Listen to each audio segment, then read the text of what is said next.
Greetings and welcome to Ghanachild.com. In my first tutorial, I promised to create another tutorial showing you how to batch resize photographs or images in Photoshop. And this is what I'm going to show you now. Watch this. Okay, let me show you.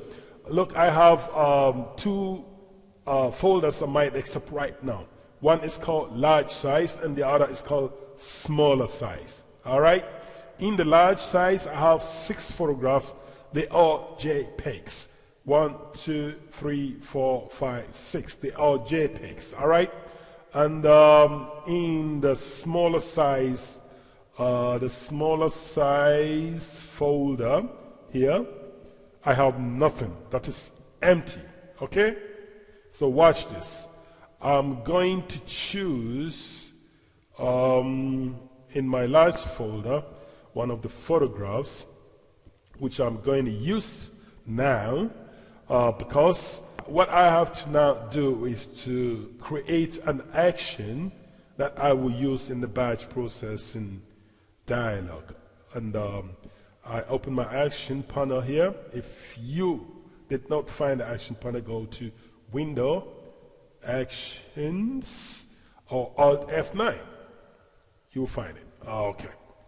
So I'm going to create a folder to contain my actions, and the folder I'm going to name it My Actions. Okay, My Actions. All right. And say okay. Now, what I'm going to do now next is I have to work on this photograph, and the work I'm going to do on this photograph is going to be applied to the rest. Okay? So, create an action, give it a name, call it batch resizing. Okay. And say record. Note this, whatever I'm going to do now here is going to be recorded into this action. All right? And we'll be placing my actions folder. So watch me do this. Note also, this image here that you are seeing is having date down here. A date, time in purple color. I'm going to crop this image so this won't show anymore. The rest of the images are also having them all. And when we apply the action to them, they are all going to lose this date and time because they are all going to be cropped too. Okay, so I'll choose my crop tool. Come on, crop it. Okay. Now, the next thing I have to do now is to save. Save for the web. All right? Notice, like I said before, this image is JPEG, and I'm going to save this image now as PNG24. All right?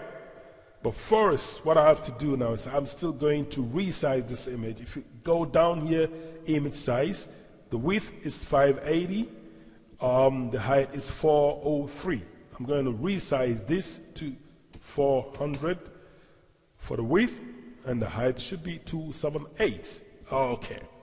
So if I go in now and choose my PNG24, which is already selected, note this. If I click now on the Save button here, it will save as. And I am going to save this now in the My Smaller folder. Okay?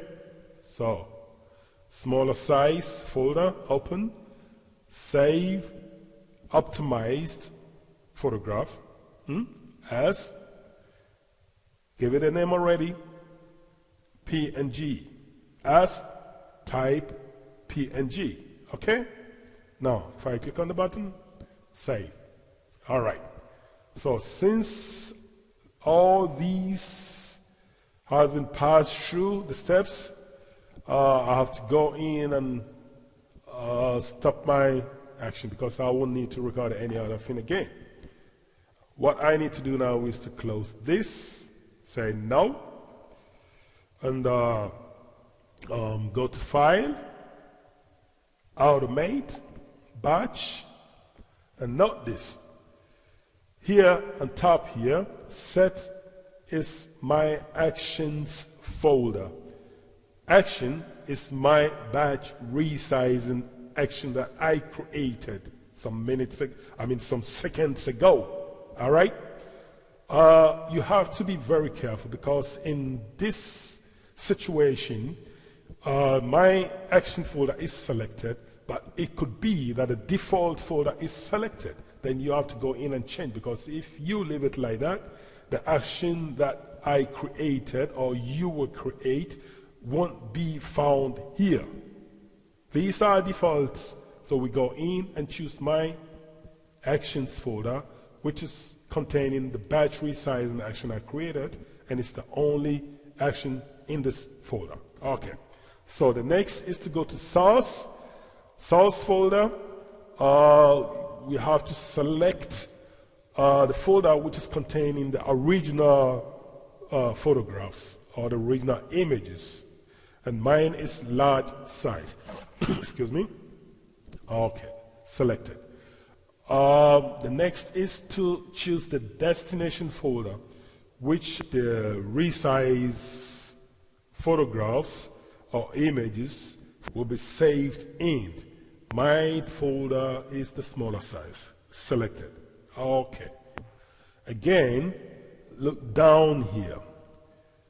This small box here must always be checked, because remember I said in my action, when I was recording the action, I said the original photographs are JPEGs and I'm going to save them as PNG. So we have to choose this to override the action save as command. Okay? Now, if I uncheck this and check this back again, look at here. When this option is on, files will be saved to the destination folder only by save as steps in the action that I created. If there are no save or save as steps in my action, no files will be saved. Okay? So we must check this always. Now, the next is to go and click the OK button. That's all. You don't need to do any other thing. Photoshop, the action that you created, they will take care of everything for you. Okay? But note this. If you have more photographs in your folder, you must know that it's going to take a bit of time, so you have to sit back, relax, and watch Photoshop and the action that you created do this for you. So I clicked on the OK button and watch this. Yep, work is going on. So my 6 photographs had been edited already and saved in my smaller size folder. So let's go check it and see if everything is okay. Watch. First, the large size folder is still containing the original ones, original photographs, which is, let me show you. You see, they are not cropped. They are still having dates under. And it's not resized. It's still having the original size. The original size is 640480. All right? And the rest are all the same. So we go back now to the smaller size folder and watch what is in there. It was empty. The smaller size folder was empty, but now it's having 1, 2, 3, 4, 5, 6 photographs. And they all cropped very neat without date under them. And let me see the sizes. 400 by 278. Okay? So our work is done. Okay, now you know how to use the action panel in Photoshop, how to use the batch processing or batch resizing tool in Photoshop. I hope you are going to use them in a proper way in your projects, and wish you all the best. Thank you for watching this. Subscribe to my channel for more videos are on the way. And thank you very much, and bye-bye.